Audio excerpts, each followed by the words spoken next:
Under the blistering sun of the desert range where the air shimmered with heat, mirages and every sound carried sharp across the sand. Maya Torres moved quietly through her routine of wiping barrels and checking bolts. To most of the soldiers who passed by, she was invisible, just a supply hand or civilian assistant who kept the weapons in order so that training could continue without interruption. She rarely spoke, and when she did, her words were soft, functional, never demanding notice. Few realized that her hands knew more about rifles than most instructors, that her eye could catch a faint scratch on a chamber and know instantly how it would alter cycling, or that her ear could hear the pitch of wind against the steel shutters and measure its speed without looking at a device. She did not need people to know. She had lived a different life once, and anonymity was the closest thing to peace she had found since. The Raven Mesa Range was a place of discipline and ceremony where soldiers from elite units cycled through for weeks of marksmanship training under the eye of General Marcus Dalton. Dalton was a man who believed in order in charts, in manuals that reduced chaos to manageable symbols, and he lectured with the confidence of one who had commanded in war and returned convinced that science, not instinct, had saved him. Around him, Ranger SEALs and Green Berets listened half out of respect and half because no one ignored a general. They took notes, adjusted their scopes, whispered corrections under their breath, but they followed. Maya sat to the side, rubbing solvent into a firing pin, letting his voice wash over her. She would have remained silent if not for one phrase: "The desert is predictable." It was a small thing, almost a throwaway line, but to her it was like claiming the sea would never turn on a fisherman. She moved a step closer and murmured barely loud enough for him to hear that the crosswind he described was not what the plates would feel. She explained that a shear bent around the berm, twisting the value of the wind from full to quarter, and that his correction would fall short. She expected him to nod, to let it go, but Dalton froze.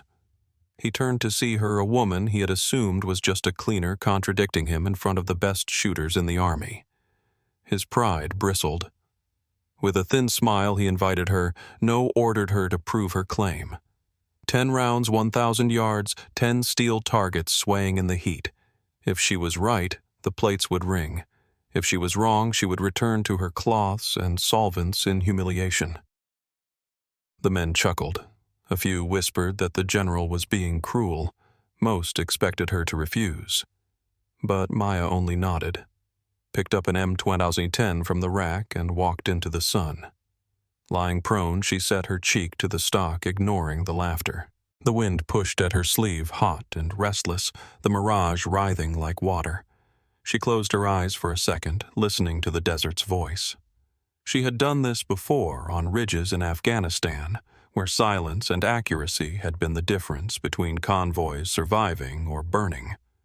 She had counted lives in notches, each cut into her rifle with a blade steady as meditation. Now, in front of men who saw only a nobody, she breathed out, let the reticle settle, and pressed. Steel rang. She cycled and pressed again. 10 times she sent the brass arcing, and 10 times the target answered. The range went silent. Dalton's smile faltered. He walked to her, lifted the rifle, and examined the stock. There, carved small, were numbers each representing a past that no manual could capture. He asked what they meant. She answered simply reminders. That was all. Yet he knew. He had been in combat enough to recognize a ledger written in survival. From that moment, his tone changed. He asked her to demonstrate again, this time at 1200. She did 5 shots on 5 small plates, each one striking like punctuation at the end of doubt. The soldiers stopped smirking.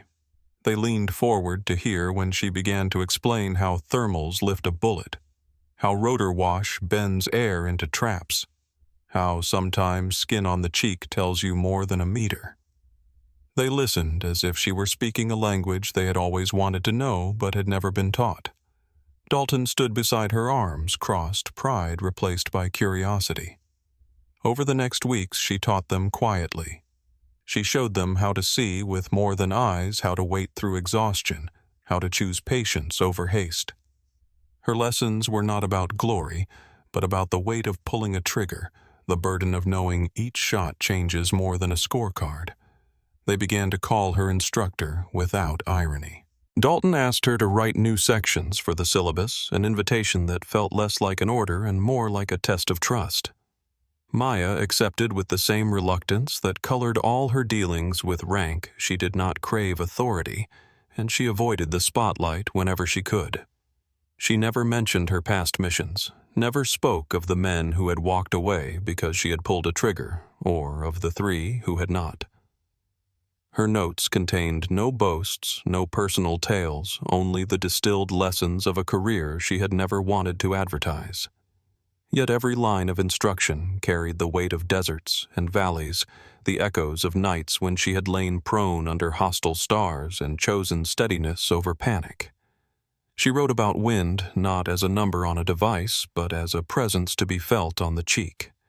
She described mirage as more than distortion, teaching them to watch the subtle bends where heat turned lies into truth. She reminded them that calculations were tools, not gospel, and that survival depended on reading the world as it was, not as a chart predicted it would be. The cadre absorbed her guidance with growing respect. Some resisted at first, unwilling to accept that someone without an official title could alter the way they had been trained. But then they tried her methods on the range and watched their groups tighten their misses, vanish, their instincts sharpen. Reluctance softened into curiosity, and curiosity into admiration. Dalton himself, though proud, was not blind. He watched his instructors repeat her words during their own lectures, watched recruits apply her techniques with success, and knew that something important had shifted at Raven Mesa. Then came the test. No one planned the kind that revealed truth faster than any drill. It began with a service truck grinding along the road behind the firing lanes, carrying supplies to the far end of the range. Nothing unusual until it lurched at the incline, stuttered, and rolled to a stop at an awkward angle. The driver stepped out, waved, and vanished into the dust toward the tower, leaving the vehicle empty engine ticking with heat. At that exact moment, a young assistant, barely more than a boy, wandered downrange with a paintbrush in his hand, tasked with striping a new steel plate for visibility. The tower called a ceasefire, but the order rippled too slowly, tangled in static and confusion. The boy froze halfway, brush raised like a flag, glancing back for direction. The truck shifted again, gravity pulling it toward the shallow dip. Its tires scraped rock, threatening to roll it forward. Empty though it was, the mass of metal could have crushed the boy before anyone reached him. Instructors shouted, voices colliding in panic. Some scrambled for radios, others for clarity, but seconds stretched thin and brittle. Maya was already moving. She slid behind the nearest rifle, her body folding into position with the natural grace of 1,000 repetitions. Scope up, breath out, reticle steady. She didn't aim for the boy or for the bulk of the truck. She aimed for the headlight, the fragile eye of steel. One clean press. The shot cracked like thunder, ringing sharper than the shouts. The headlight shattered glass, spraying, and the truck jolted sideways into a harmless groove. The boy flinched back, stumbled, and then bolted to safety alive. The entire range exhaled. Silence lingered, heavy and stunned. Dalton's jaw flexed, his voice caught between anger at the near disaster and awe at the precision that had prevented tragedy. He said nothing at first, only raised a hand to halt the chaos. Then, in a tone that brooked no argument, he ordered the cadre to study the event, to break it down and build it into future training. "We don't wait for luck," he told them. "We prepare for moments like this." His eyes, when they met Maya's, held something closer to respect than command. Later in private, he thanked her. Not loudly, not with ceremony, but in the quiet of an office where walls absorbed secrets. "You reminded me today," he admitted, "that instincts can be just as sharp as equations." It was the closest thing to apology he could offer, and she accepted with a nod. Recognition from that moment came slowly but surely. Soldiers who left Raven Mesa carried stories of a quiet woman who had shown them that charts could mislead, that survival often belonged to those who trusted what they felt as much as what they calculated. Evaluations filled with notes about lessons the manuals had never covered. More than one instructor, hardened by years in uniform, wrote that her presence had changed not just their aim but their understanding of responsibility. Dalton himself signed a commendation naming her Instructor of Practical Marksmanship. When he handed her the plaque plain wood modest brass plate, he said only that she had changed not just a block of training, but the way the Army thought about sniping. She took it without ceremony, though. For the first time in years, she felt the weight of her past ease, as if some invisible burden had finally been acknowledged without needing to be spoken. Evenings at the range became her sanctuary. She still walked the racks of rifles, oiling chambers, listening to the hush of steel. But now the silence was different, warmer. Soldiers greeted her as she passed, nodding with respect. Some stopped to thank her outright. One SEAL, awkward in his sincerity, told her that he was a better shooter because of her. She smiled gently and told him that he had done the work himself. Both knew the truth was somewhere between. Maya had never sought rank medals or recognition. Those had been offered before and had left her only hollow. What she found now was steadier belonging.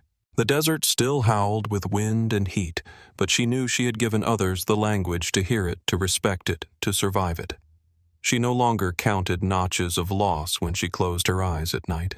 Instead, she counted moments of life, preserved soldiers who would return home, futures still unwritten, because she had chosen to share what she knew.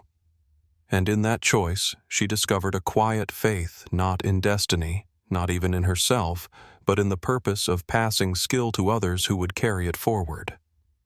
Her story did not end with trumpets or medals, but with the calm certainty that precision, like courage, belongs to those willing to shoulder its weight, even if no one notices.